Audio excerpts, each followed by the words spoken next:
혹시 이런 생각해 보셨어요? 전혀 상관없어 보이는 뉴스 헤드라인들이 사실은 하나의 거대한 흐름을 가리키고 있다면 어떨까 하고요. 오늘 이 분석에서는 바로 지금 세계 경제의 가장 깊은 곳에서 벌어지고 있는 거대한 구조 재편에 대해 이야기해 보려고 합니다. 자, 여기 세 가지가 있습니다. 문을 닫는 화학 공장들, 국가 간에 맺어지는 새로운 원자력 협정, 그리고 우리가 매일같이 쓰는 AI 챗봇. 이게 무슨 상관이냐 싶으시죠? 그런데 사실 이들은 모두 같은 방향을 가리키고 있습니다.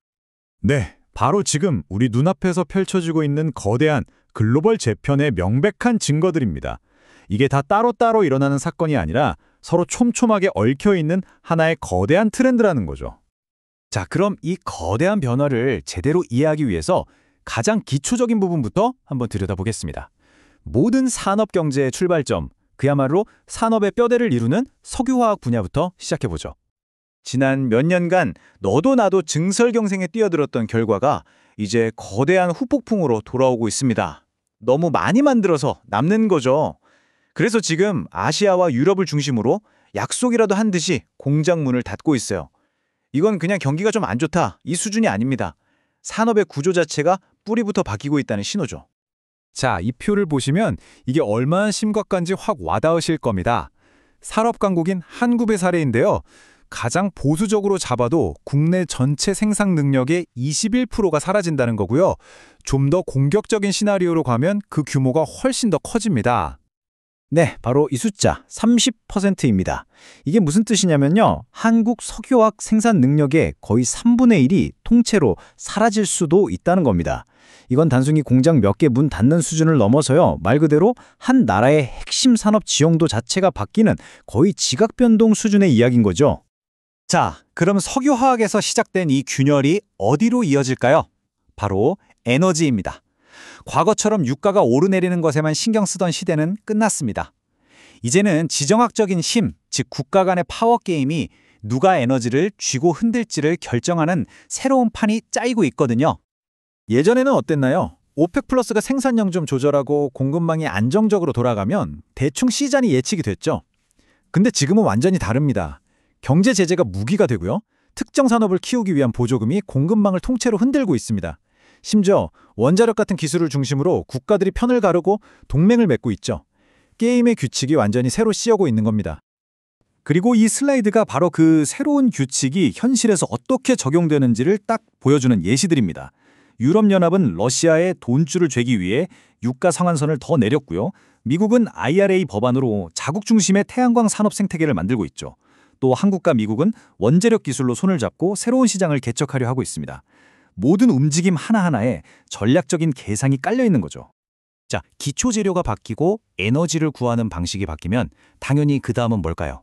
네, 바로 물건이 만들어지고 운송되는 방식, 즉 물리적인 공급망입니다. 전 세계의 조립 라인이 말 그대로 다시 그려지고 있는 겁니다. 가장 대표적인 예가 멕시코예요. 최근 중국산 자동차랑 부품에 엄청난 관세를 매기기 시작했거든요. 이게 단순히 세금을 더 걷겠다는 게 아닙니다. 앞으로 미국의 팔차는 우리 북미권역 안에서 만들어라는 아주 강력한 신호를 보내는 거죠. 공급망의 경로 자체를 틀어버리려는 시도입니다.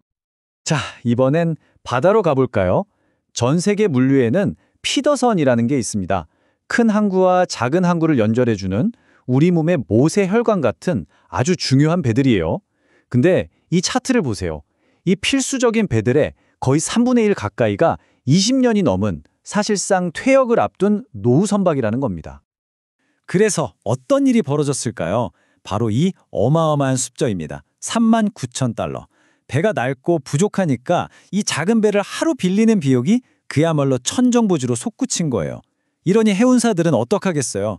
비명을 지르면서도 낡은 배들을 교체하기 위해 새 배를 주문할 수밖에 없는 거죠. 거대한 선박 교체 사이클이 강제로 시작된 겁니다. 자, 지금까지는 눈에 보이는 것들, 그러니까 물리적인 세계의 재편에 대해 이야기했잖아요. 그런데 이 거대한 변화는요, 눈에 보이지 않는 디지털 세계, 우리의 정보 공급망도 똑같이 뒤흔들고 있습니다. 이 DS투자증권의 분석이 핵심을 정확히 꿰뚫고 있습니다. AI 시대에는 AI가 서비스에 중추가 되어야 한다. 이건 이제 AI가 그냥 검색창 옆에 붙어있는 부가 기능이 아니라 서비스의 심장, 그 자체가 되어야 한다는 뜻입니다. 챗GPT의 등장이 바로 그 시작이었죠. 그리고 그 영향은 이미 숫자로 나타나고 있습니다. 챗GPT가 자체 검색 기능을 딱 내놓자마자 기존의 강자였던 검색 포털들은 성장이 멈추거나 오히려 뒷걸음질 쳤어요. 반면에 소통이 중심인 앱들은 굳건했죠. 정보를 얻는 창구, 그 주도권이 넘어가고 있는 겁니다. 이 모든 변화가 얼마나 파괴적인지를 보여주는 숫자 딱 하나만 꼽으라면 전 이걸 꼽겠습니다. 7억 3천만. 이건 그냥 앱 사용자 수가 아니에요.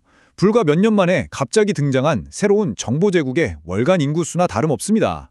기존의 질서가 얼마나 빠르고 압도적으로 재편되고 있는지를 보여주는 가장 확실한 증거죠. 자, 그럼 지금까지 우리가 따로따로 살펴본 이 퍼즐 조각들, 석유화학, 에너지, 공급망, 그리고 AI, 이것들을 다 맞춰보면 어떤 큰 그림이 보일까요? 이 모든 것을 관통하는 단 하나의 핵심 메시지가 있습니다. 지난 수십 년간 세계 경제를 지배했던 원칙은 바로 이 적시 생산이었습니다. 쉽게 말해 재고는 최대한 줄이고 필요할 때 필요한 만큼만 딱 맞춰서 생산하는 거죠. 효율과 비용 절감이 최고의 가치였던 시대였습니다. 하지만 이제 글로벌 경제의 운영 체제가 통째로 바뀌고 있습니다. 효율성이 최고였던 적시 생산의 시대에서 이제는 혹시 모를 상황에 대비하는 만일 대비의 시대로 넘어가고 있는 겁니다. 가장 싼 곳을 찾던 세계화 대신 믿을 수 있는 파트너와 뭉치는 지역화가 중요해졌고요. 최우선 순위는 이제 비용이 아니라 안보가 된 거죠. 결국 세상의 모든 규칙이 바뀌고 있는 겁니다. 석유화학부터 AI까지 경제의 판이 근본적으로 다시 짜이고 있어요. 효율보다는 안보가, 비용보다는 신뢰가 더 중요해진 이 새로운 판에서 과연 다음 10년의 승자와 패자는 누가 될까요? 바로 이 질문 때문에 우리가 지금 이 거대한 재편의 흐름을 놓치지 말아야 하는 겁니다.